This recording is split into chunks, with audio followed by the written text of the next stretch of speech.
S K super TMT, the long life TMT. ನೀವು ಘೋಷಣೆ ಮಾಡಿದಂತೆ ವಿದ್ಯಾರ್ಥಿಗಳಿಗೆ ಬೇಗ ಪಾಸ್ ಕೊಡಿ, ಉಚಿತ ಪಾಸ್ ಅಂತ ಪಬ್ಲಿಕ್ ಟಿವಿ ಅಭಿಯಾನವನ್ನು ಕೂಡ ನಡೆಸಿತ್ತು. ಆದಷ್ಟು ಬೇಗ ಇದು ಆದೇಶವಾಗಬೇಕು ಅಂತಂದ್ಬಿಟ್ಟು ಆ ಅಭಿಯಾನಕ್ಕೆ ಈಗ ಪ್ರತಿಫಲ ಸಿಕ್ಕಿದೆ.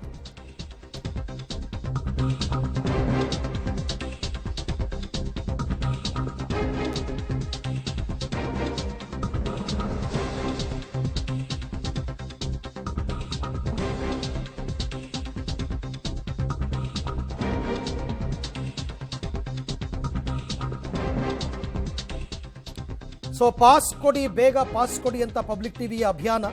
ವಿದ್ಯಾರ್ಥಿಗಳ ಮನವಿಗೆ ಈಗ ಸ್ಪಂದಿಸಿದೆ ಸರ್ಕಾರ. ಇವತ್ತು ಸಂಜೆನೆ ಉಚಿತ ಬಸ್ ಪಾಸ್ ಆದೇಶಕ್ಕೆ ಸಹಿ ಬೀಳ್ತಕ್ಕಂಥ ಸಾಧ್ಯತೆ. ಪಬ್ಲಿಕ್ ಟಿವಿ ವರದಿ ಬಳಿಕ ಆದೇಶಕ್ಕೆ ಬೈರತಿ ಸುರೇಶ್ ಅವರು, ಸಾರಿಗೆ ಸಚಿವರು ಸಹಿಯನ್ನು ಹಾಕ್ತಾ ಇದ್ದಾರೆ. ನಾಳೆ ಅಥವಾ ನಾಡಿದ್ದಿನಿಂದಲೇ ವಿದ್ಯಾರ್ಥಿಗಳು ಅಪ್ಲೈ ಮಾಡಬಹುದು. ಬೆಂಗಳೂರು 1 ಅಥವಾ ಕರ್ನಾಟಕ 1ನಲ್ಲಿ ಅಪ್ಲೈ ಮಾಡ್ಕೋಬಹುದು. ಪಬ್ಲಿಕ್ ಟಿವಿಗೆ ಸಚಿವ ಬೈರತಿ ಸುರೇಶ್ ಅವರು ಈಗಾಗಲೇ ಹೇಳಿಕೆಯನ್ನು ಕೊಟ್ಟಿದ್ದಾರೆ. ಉಚಿತ ಬಸ್ ಪಾಸ್ ನಾಳೆ ಅಥವಾ ನಾಡಿದ್ದಿಂದ ಅಪ್ಲೈ ಮಾಡ್ಕೋಬಹುದು. ಫೈಲ್ ಸೈನ್ ಮಾಡ್ತಾ ಇದ್ದೀನಿ.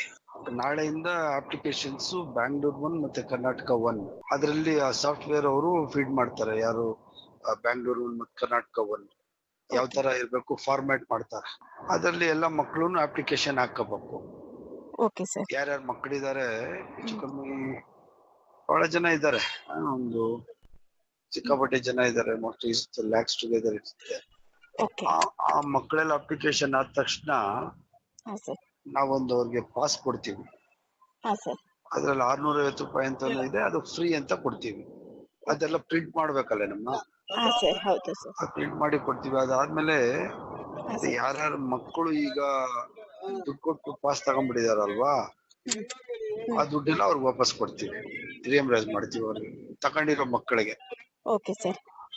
ಯಾವಾಗಿಂದ ಹಾಕ್ಬೋದು ಸರ್ ಮಕ್ಕಳು? ನಾಳೆಯಿಂದನೇ ಹಾಕ್ಬೋದಾ ಅಥವಾ ನಾಳೆ ಅಥವಾ ನಾಳೆ? ಅದು ನಮ್ಮ ಈಗ ನಾನು ಅವರು ಪ್ರಿಂಟ್ ಮಾಡ್ಬೇಕಲ್ಲ ನಮ್ಮ, ಈಗ ಬ್ಯಾಂಗ್ಳೂರ್ 1 ಅಥವಾ ಕರ್ನಾಟಕ 1ನಲ್ಲಿ ಫಾರ್ಮ್ಯಾಟ್ ಪ್ರಿಂಟ್ ಮಾಡ್ಬೇಕಲ್ವಾ? ಹೌದು ಹೌದು ಸರ್. ಫಾರ್ಮ್ಯಾಟ್ ಪ್ರಿಂಟ್ ಮಾಡಿದ್ರೆ ತಾನೇ ಅವ್ರಿಗೆ ಗೊತ್ತಾಗೋದು ಮಕ್ಕಳಿಗೆ.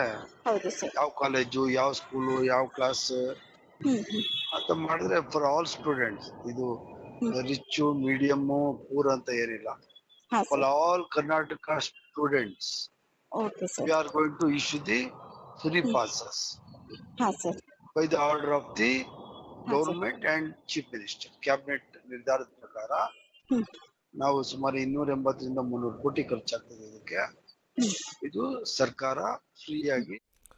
ಈ ಬಗ್ಗೆ ಮತ್ತಷ್ಟು ಮಾಹಿತಿ ಪಡೆಯೋಣ ನನ್ನ ಕೊಲೀಗ್ ಅರುಣ ಅವರಿಂದ. ಅರುಣ, ಈಗ ಇವತ್ತು ಸಂಜೆನೆ ಏನೋ ಸಹಿ ಆಗುತ್ತೆ, ಫೈನ್. ಆದರೆ ನಾವೀಗ ವಿದ್ಯಾರ್ಥಿಗಳಿಗೆ ಕೊಡಬೇಕಾಗಿರ್ತಕ್ಕಂಥ ಮಾಹಿತಿ, ಇದನ್ನು ಅಪ್ಲೈ ಮಾಡೋದು ಹೆಂಗೆ, ಏನೇನು ದಾಖಲಾತಿ ಕೊಡಬೇಕಾಗುತ್ತೆ, ಕೊಟ್ಟ ಮೇಲೆ ಎಷ್ಟು ದಿನಕ್ಕೆ ಫ್ರೀ ಪಾಸ್ ಸಿಗುತ್ತೆ, ಇದ್ರ ಬಗ್ಗೆ ಎಲ್ಲ ಏನು ಮಾಹಿತಿ ಇದೆ ಅರುಣ?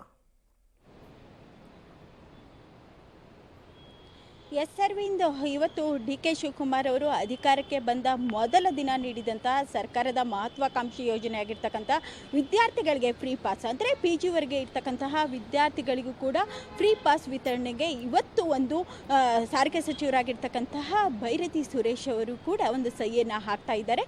ಸದ್ಯ ಬೈರತಿ ಸುರೇಶ್ ಅವರು ಕೊಟ್ಟಿರ್ತಕ್ಕಂತಹ ಮಾಹಿತಿಯ ಪ್ರಕಾರ ಪ್ರಮುಖವಾಗಿ ಈ ಒಂದು ಬೆಂಗಳೂರು 1 ಇರ್ಬೋದು, ಕರ್ನಾಟಕ 1ನಲ್ಲಿಯೂ ಕೂಡ ವಿದ್ಯಾರ್ಥಿಗಳು ಅಪ್ಲೈಯನ್ನು ಮಾಡಬೇಕಾಗುತ್ತೆ. ಈಗಾಗಲೇ ಸಾಫ್ಟ್ವೇರನ್ನು ಈ ಒಂದು ಸೆಂಟರ್ಗಳಲ್ಲಿಯೂ ಕೂಡ ಫೀಡನ್ನು ಮಾಡ್ತಾ ಇದ್ದಾರೆ. ನಂತರ ಒಂದು ಫಾರ್ಮ್ಯಾಟನ್ನು ಕೂಡ ರಚನೆಯನ್ನು ಮಾಡಲಾಗುತ್ತೆ. ಈ ಒಂದು ಫಾರ್ಮ್ಯಾಟ್ನಲ್ಲಿ ಕಾಲೇಜಿನ ಸಂಪೂರ್ಣವಾಗಿರ್ತಕ್ಕಂಥ ಮಾಹಿತಿ ಇರ್ಬೋದು, ವಿದ್ಯಾರ್ಥಿಗಳ ಮಾಹಿತಿ ಇರ್ಬೋದು, ಜೊತೆಗೆ ಆಧಾರ್ ಕಾರ್ಡ್ ಇರ್ಬೋದು, ಎಲ್ಲವನ್ನ ಕೂಡ ನೀಡಬೇಕಾಗುತ್ತೆ. ಎಲ್ಲವನ್ನ ನೀಡಿದಂತಹ ನಂತರದಲ್ಲಿ ಇವರಿಗೆ ಒಂದು ಪಾಸನ್ನು ಪ್ರಿಂಟ್ ಮಾಡಲಿಕ್ಕೂ ಕೂಡ ಕೆಲವೊಂದಿಷ್ಟು ಸಮಯ ಕೂಡ ಬೇಕಾಗುತ್ತೆ ಎನ್ನುವಂತಹ ಒಂದು ಮಾಹಿತಿಯನ್ನು ಕೊಡ್ತಾ ಇದ್ದಾರೆ. ಸದ್ಯದ ಮಾಹಿತಿಯಂತೆ ಇವತ್ತು ಸಂಜೆ ಯಾವ ರೀತಿ ನಾವು ಅಂದರೆ ವಿದ್ಯಾರ್ಥಿಗಳು ಯಾವ ರೀತಿ ಅಪ್ಲೈಯನ್ನು ಮಾಡಲಿಕ್ಕೆ ಒಂದು ಸರ್ಕಾರ ಗೈಡ್ಲೈನ್ಸನ್ನು ಹೊರಡಿಸುತ್ತೆ ಅಥವಾ ಫಾರ್ಮ್ಯಾಟನ್ನು ಬಿಡುಗಡೆ ಮಾಡುತ್ತೆ ಎನ್ನುವುದನ್ನು ಕೂಡ ಮಾಹಿತಿಯನ್ನು ಬಿಡುಗಡೆ ಮಾಡ್ತಾರೆ. ನಂತರ ನಾಳೆ ಅಥವಾ ನಾಡಿದ್ದಿನಿಂದ ಕಂಪ್ಲೀಟ್ ಆಗಿ ಕರ್ನಾಟಕ 1 ಹಾಗೂ ಬೆಂಗಳೂರು 1 ಸೇವಾ ಸಿಂಧು ಪೋರ್ಟಲ್, ಪ್ರಮುಖವಾಗಿ ಸೇವಾ ಸಿಂಧು ಪೋರ್ಟಲ್ನಲ್ಲಿಯೂ ಕೂಡ ವಿದ್ಯಾರ್ಥಿಗಳು ಕೂಡ ಅಪ್ಲೈಯನ್ನು ಮಾಡಲಿಕ್ಕೂ ಕೂಡ ಅನುಮತಿಯನ್ನು ನೀಡಲಾಗಿದೆ. ಹೀಗಾಗಿ ಎಲ್ಲ ವಿದ್ಯಾರ್ಥಿಗಳು ಕೂಡ ನಾಳೆ ಅಥವಾ ನಾಡಿದ್ದು ಕೂಡ ಅಪ್ಲೈ ಮಾಡಬಹುದಾಗಿದೆ. ಅರವಿಂದ್, ಓಕೆ, ಥ್ಯಾಂಕ್ ಯು ತಮ್ಮೆಲ್ಲ ಮಾಹಿತಿಗೆ ಅರುಣ, ಧನ್ಯವಾದ. ಸೊ ನೋಡೋಣ, ಅದು ಒಂದು ಸರ್ತಿ ಬೆಂಗಳೂರು 1ಗೆ ಬರಲಿ ಆ ಫಾರಮ್, ಆಮೇಲೆ ಅದು ಆಟೋಮೆಟಿಕ್ಕಾಗಿ ಎಲ್ರಿಗೂ ಗೊತ್ತಾಗುತ್ತೆ. ಒಬ್ಬರು ತೊಗೊಂಡ್ರೆ ಮಿಕ್ಕ ವಿದ್ಯಾರ್ಥಿಗಳಿಗೆಲ್ಲ ಅವರೇ ಹೇಳ್ತಾರೆ. ಸೊ ಹಾಗಾಗಿ ಆ ಫಾರಮ್ ಫಿಲಪ್ ಮಾಡಿ ಕಾಲೇಜಿಂದ ಸೀಲು ಸೈನ್ ಎಲ್ಲ ಹಾಕಿಸ್ಕೊಂಡು ಕೊಟ್ಟರೆ ಫ್ರೀ ಪಾಸ್ ಇಶ್ಯೂ ಆಗುತ್ತೆ.